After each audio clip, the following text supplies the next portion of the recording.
Hi friends, ఎంతగానో ఎదురు చూస్తున్న దేవరా మూవీ చివరికి మన ముందుకు వచ్చేసింది. కొరటాల శివ డైరెక్షన్ లో జాహ్నవి కపూర్ తొలిసారిగా తెలుగు తెరకు పరిచయం అవుతూ పాన్ ఇండియా లెవెల్లో వచ్చిన ఈ సినిమా ఎంతగానో ఆకట్టుకుంది. ముందుగా కథ విషయానికి వస్తే, సముద్రంలో 4 గ్రామాలపై కేంద్రీకరించి ఉండే ఒక కథ.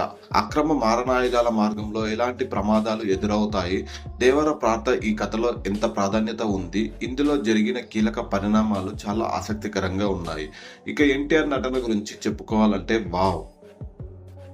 ఈ సినిమా మొత్తం ఎన్టీఆర్ నటన ప్రధాన అట్రాక్షన్. తన ప్రార్థ 100% న్యాయం చేశాడు.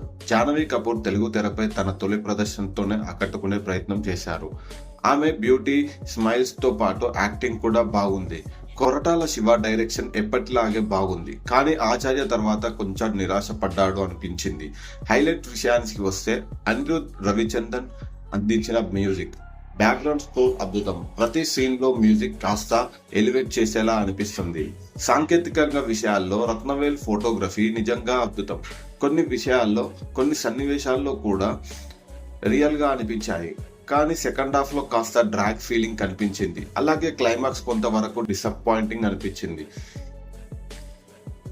ప్లస్ పాయింట్స్ ఏంటంటే, ఫస్ట్ హాఫ్ పక్కాగా ఉంది, ఎన్టీఆర్ పర్ఫార్మెన్స్ కూడా అదిరిపోయింది. Anirudh music, Rathnavelu photography plus points. Minus points వచ్చేసి, సెకండ్ హాఫ్ డ్రాగ్ చాలా ఎక్కువ అయిపోయింది, క్లైమాక్స్ చాలా నిరాశపరిచింది. మొత్తానికి దేవరా సినిమా ఎంటర్టైనింగ్ గా ఉంది, కానీ కొంత భాగంలో మెరుగుపరుచుకోవాలి.